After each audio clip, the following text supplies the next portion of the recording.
กรุงเยรูซาเล็มในอิสราเอลเมืองที่เป็นศูนย์กลางข้อพิพาททางการเมืองและศาสนามาตลอดห่วงเวลาประวัติศาสตร์อันยาวนานนครศักดิ์สิทธิ์แห่งนี้มีความสำคัญอย่างยิ่งต่อการถือกำเนิดขององค์ศาสดาของศาสนายิวคริสต์และอิสลามจนทำให้3ศาสนาต่อสู้แย่งชิงดินแดนกันมานานนับพันปีตั้งแต่ยุคหินใหม่ยุคแห่งการล่าสัตว์และเก็บของป่ามาจนถึงยุคปัจจุบันที่กรุงเยรูซาเล็มกลายเป็นเมืองหลวงทางจิตวิญญาณของทั้งชาวอิสราเอลและปาเลสไตน์อับดุลไททูบจะพาย้อนเวลากลับไปดูกันว่ากรุงเยรูซาเล็มในครั้งอดีตมีความสำคัญต่อประวัติศาสตร์และอารยธรรมของมนุษย์อย่างไรบ้างไปติดตามกันครับ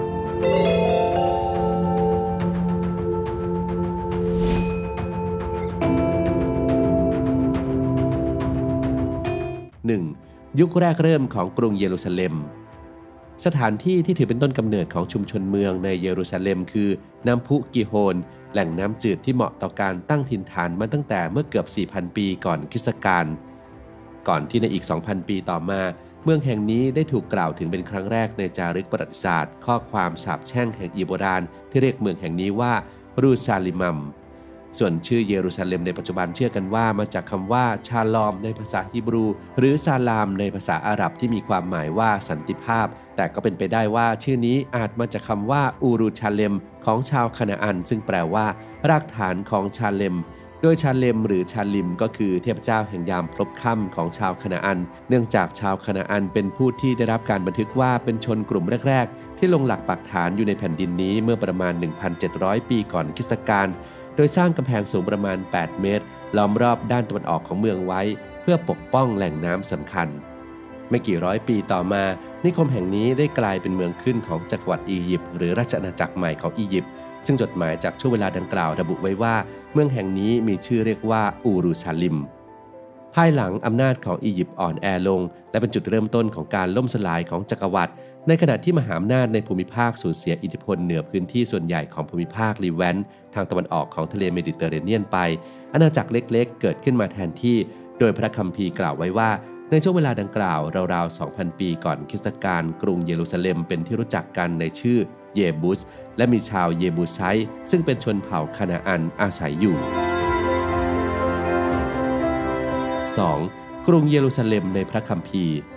ราว 1,000 ปีก่อนคริสตกาลชาวอิสราเอลภายใต้การปกครองของกษัตริย์ดาวิดได้เข้าโจมตีและปล้นสะดมเยรูซาเล็มและหลังจากพิชิตได้แล้วเยรูซาเล็มก็กลายมาเป็นเมืองหลวงของราชอาณาจักรอิสราเอลกษัตริย์ดาวิดได้สร้างแท่นบูชาบนโอเฟลหรือบริเวณที่เป็นเนินยกสูงของเมืองซึ่งตามพระคัมภีร์กษัตริย์โซโลมอนโอรสของกษัตริย์ดาวิดก็ได้สร้างวิหารโซโลมอนอันโด่งดังบนพื้นที่นี้เช่นกันหลังจากกษัตริย์โซโลมอนสิ้นพระชนม์ราว930 ปีก่อนคริสตกาลราชอาณาจักรยูดาห์ก็แยกตัวออกจากราชอาณาจักรอิสราเอลเยรูซาเล็มจึงกลายเป็นเมืองหลวงของยูดาห์ขณะที่อิสราเอลย้ายเมืองหลวงไปที่เชเคมช่วงเวลาดังกล่าวเริ่มไม่มีความมั่นคงทางการเมืองภายในภูมิภาคและในอีก200 ปีต่อมากรุงเยรูซาเล็มก็เดือดร้อนจากการถูกยึดครองและปล้นสะดมโดยชาวอียิปต์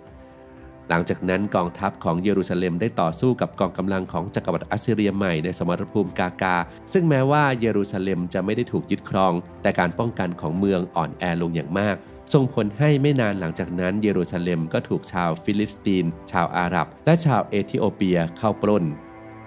ต่อมาชาวอารามดามัสกัสก็พิชิตกรุงเยรูซาเล็มสำเร็จและในอีก50 ปีต่อมาชาวอิสราเอลก็เข้าปล้นสะดมและทำลายกำแพงเมืองจากนั้นเยรูซาเล็มก็กลับคืนสู่การปกครองของยูดาห์ในปี701ก่อนคริสตกาลเยรูซาเล็มถูกชาวอัสซีเรียใหม่ภายใต้การนำของกษัตริย์เซนนาเคอริบล้อมไว้แต่ก็สามารถรอดพ้นมาได้ซึ่งในพระคัมภีร์บรรยายไว้ว่าทูตสวรรค์ได้ลงมาสังหารทหารอัสซีเรียไปถึง 185,000 นายต่อมาช่วง597 ปีก่อนคริสตกาลเยรูซาเล็มถูกปิดล้อมและตกอยู่ภายใต้อำนาจของชาวบาบิโลนกษัตริย์เนบูคัดเนสซาร์ที่2แห่งบาบิโลนได้สถาปนาเซเดคิยาขึ้นปกครองบัลลังก์ด้วยสถานะข้ารับใช้ของบาบิโลนไม่นานเซเดคิยาก็ก่อกบฏแต่ทำการไม่สำเร็จจึงถูกลงโทษชาวบาบิโลนยังได้ทำลายวิหารโซโลมอนกับกำแพงเมืองลงชาวเมืองจำนวนมากพร้อมกับเซเดคิยาถูกจับไปเป็นเฉลยยังบาบิโลนหลาย10 ปีต่อมาหลังจากชาวบาบิโลนพ่ายแพ้ต่อชาวเปอร์เซียแห่งจักรวรรดิอาเคมินิดชาวยิวจึงได้รับอนุญาตให้กลับไปยังยูดาห์และมีการสร้างวิหารขึ้นมาใหม่ วิหารหลังที่2นี้สร้างเสร็จประมาณ516ปีก่อนคริสตกาลตรงกับรัชสมัยของพระเจ้าดาไรอัสมหาราชแห่งเปอร์เซียจนถึงการลุกรานกรีซของอเล็กซานเดอร์มหาราชในช่วง400ปีก่อนคริสตกาลกรุงเยรูซาเล็มก็ยังถูกปกครองโดยเป็นส่วนหนึ่งของจักรวรรดิเปอร์เซียซึ่งเปิดกว้างในการเคารพวัฒนธรรมและศาสนาที่หลากหลายกรุงเยรูซาเล็มจึงมีสันติภาพและความมั่นคงเป็นเวลาเกือบ200ปีภายใต้การปกครองของเปอร์เซีย 3.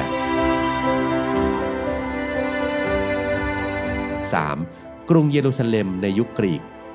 ในช่วงครึ่งหลังของศตวรรษที่4ก่อนคริสตกาลอเล็กซานเดอร์มหาราชพิชิตจักรวรรดิเปอร์เซียได้สำเร็จด้วยเหตุนี้เยรูซาเล็มและดินแดนลีแวนทั้งหมดจึงตกอยู่ภายใต้การควบคุมของกรีกโบราณต่อมาหลังจากอเล็กซานเดอร์มหาราชสิ้นพระชนม์ราว323ปีก่อนคริสตกาลเกิดการแตกแยกของจักรวรรดิออกเป็นอาณาจักรต่างๆเยรูซาเล็มตกอยู่ภายใต้เขตอำนาจของจักรวรรดิทอเลมีก่อนจะถูกยึดครองโดยจักรวรรดิซิลูซิดช่วง198ปีก่อนคริสตกาลหลังจากที่ชาวซิลูซิดมีชัยชนะเหนือกองทัพทอเลมีในยุทธการที่พาเนียมไม่กี่ทศวรรษต่อมาความพยายามเปลี่ยนแปลงเยรูซาเล็มให้เป็นไปตามแบบกรีกได้จุดชนวนให้เกิดการกบฏขึ้นซึ่งในช่วงเวลาดังกล่าวประเพณีต่างๆของชาวยิวถูกสั่งห้ามเป็นเหตุให้ชาวยิวจำนวนมากเข้าข้างพวกกบฏการกบฏครั้งนั้นเรียกว่ากบฏมัคคาบีนซึ่งหลังจากที่ยูดาสมัคคาบิอุสขึ้นเป็นผู้นำต่อจากบิดากลุ่มกบฏก็ประสบความสำเร็จอย่างมากในการยึดกรุงเยรูซาเล็มและสามารถฟื้นฟูประเพณีการสักการะในวิหารได้ราว164ปีก่อนคริสตกาลทุกวันนี้เหตุการณ์กบฏมัคคาบีจึงได้รับการเฉลิมฉลองในรูปแบบของเทศกาลฮานุกกะหรือเทศกาลแห่งแสงของชาวยิว 4. กรุงเยรูซาเล็มในยุคโรมันความสำเร็จจากการก่อกบฏมัคคาบีนยังนำไปสู่การก่อตั้งอาณาจักรยูเดียอิสระที่รู้จักกันในชื่ออาณาจักรฮัสโมเนียนขึ้นปกครองกรุงเยรูซาเล็มจากนั้นราว67ปีก่อนคริสตกาลได้เกิดข้อพิพาทในการสืบทอดอำนาจท่ามกลางความโกลาหลนั้นชาวโรมันภายใต้การนำของปอมปีได้ฉวยโอกาสอ้างสิทธิ์ในกรุงเยรูซาเล็มโดยใช้เล่ห์กลทางการเมือง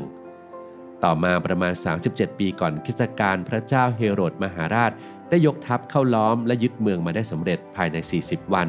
ส่งผลให้การปกครองของชาวฮัสโมเนียนสิ้นสุดลงและกษัตริย์เฮโรดก็เริ่มปกครองเยรูซาเล็มในฐานะรัฐเครือข่ายของจักรวรรดิโรมันภายใต้การปกครองของเฮโรดมหาราชมีการขยายอาณาเขตเยรูซาเล็มการค้าขายก็เจริญรุ่งเรืองมากขึ้นอีกทั้งวิหารหลังที่2ก็ได้รับการสร้างขึ้นใหม่ให้ยิ่งใหญ่กว่าเดิมเมื่อพระเจ้าเฮโรดมหาราชสิ้นพระชนม์ราว4ปีก่อนคริสตกาลหลังจากนั้น10ปีมณฑลยูเดียรวมทั้งกรุงเยรูซาเล็มก็ตกมาอยู่ภายใต้การปกครองของโรมันโดยตรงและกลายเป็นศูนย์กลางของลัทธิยิวใหม่ที่ต่อมาได้พัฒนาเป็นศาสนาคริสต์ซึ่งตามเรื่องราวในพระคัมภีร์ภาคพันธสัญญาใหม่ณกรุงเยรูซาเล็มพระเยซูคริสต์ได้ประกาศพระกิตติคุณถูกตรึงกางเขนและฟื้นคืนพระชนในที่สุดเวลาต่อมาความตึงเครียดระหว่างชาวโรมันกับพลเมืองชาวยิวได้เพิ่มสูงขึ้นจนมาถึงจุดปะทุในคริสต์ศักราชที่70เมื่อชาวยิวที่อาศัยอยู่ในกรุงเยรูซาเล็มลุกขึ้นก่อกบฏครั้งใหญ่ต่อต้านการปกครองของโรมันภายใต้การนำของติตุสว่าที่จักรพรรดิโรมันในอนาคตกองกำลังโรมันได้ปิดล้อมเยรูซาเล็มไว้นาน5เดือนจนชาวยิวพ่ายแพ้ไปในที่สุดเมื่อบุกเข้าไปในเมืองได้แล้วติตุสได้สั่งทำลายเมืองส่วนใหญ่รวมทั้งเผาวิหารไปด้วยหลงเหลือเพียงกำแพงส่วนหนึ่งที่ปัจจุบันเรียกว่ากำแพงประจิมหรือกำแพงร้องไห้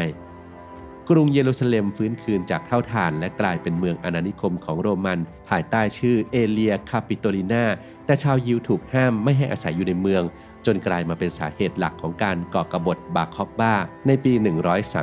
132แม้ว่าการจลาจลจะประสบความสำเร็จในช่วงแรกๆโดยสามารถยึดครองพื้นที่ส่วนใหญ่ของยูเดียได้เพียงไม่กี่ปีและท้ายที่สุดกลุ่มกบฏก็ถูกจักรพรรดิเฮเดรียนปราบปรามและชาวยิวก็ถูกสังหารไปเป็นจำนวนมากราว 500,000 คนในช่วงต้นศตวรรษที่4เมื่อกรุงโรมเปลี่ยนไปนับถือศาสนาคริสต์กรุงเยรูซาเล็มจึงกลายเป็นจุดสนใจของจักรวรรดิโดยมีการสร้างโบสถ์พระคูหาศักดิ์สิทธิ์ขึ้นตรงจุดที่เชื่อกันว่าพระเยซูถูกตรึงกางเขนและเยรูซาเล็มก็เจริญรุ่งเรืองอยู่ช่วงระยะเวลาหนึ่งแต่ก็ไม่มีหลักฐานบ่งชี้ว่าชาวยิวภายในกำแพงเมืองได้รับการปฏิบัติที่ดีกว่าเดิมหรือได้รับอนุญาตให้เข้ามาในเมืองหรือไม่หลังจากนั้นจักรพรรดิซาเซเนียนสามารถพิชิตกรุงเยรูซาเล็มได้ในปี614 ก่อนที่จะถูกยึดคืนโดยชาวไบเซนไทน์ในปี 629 จากนั้น 9 ปีต่อมานครศักดิ์สิทธิ์ก็ตกอยู่ภายใต้การปกครองของรัฐคอลิฟะรอซีดูนแห่งอาหรับที่นับถือศาสนาอิสลามด้วยเหตุนี้กรุงเยรูซาเล็มจึงเป็นหนึ่งในเมืองแรกๆที่ตกอยู่ภายใต้การปกครองของชาวมุสลิมแม้การพิชิตครั้งนี้จะถือเป็นสัญญาณแห่งยุคใหม่แต่ก็ไม่ได้ทำให้เมืองปราศจากความขัดแย้งและความรุนแรงแต่อย่างใดปัจจุบันประเทศอิสราเอลและรัฐปาเลสไตน์ต่างอ้างสิทธิ์เหนือกรุงเยรูซาเล็มซึ่งสะท้อนให้เห็นความคล้ายคลึงกันกับเหตุการณ์ในอดีตอย่างน่าตกใจเนื่องจากนครศักดิ์สิทธิ์แห่งนี้ยังคงเป็นจุดสนใจของอุดมการณ์ทางศาสนาและการเมืองนำพากรุงเยรูซาเล็มไปสู่เส้นทางแห่งความขัดแย้งที่คุ้นเคยมานานกว่า 5,000 ปี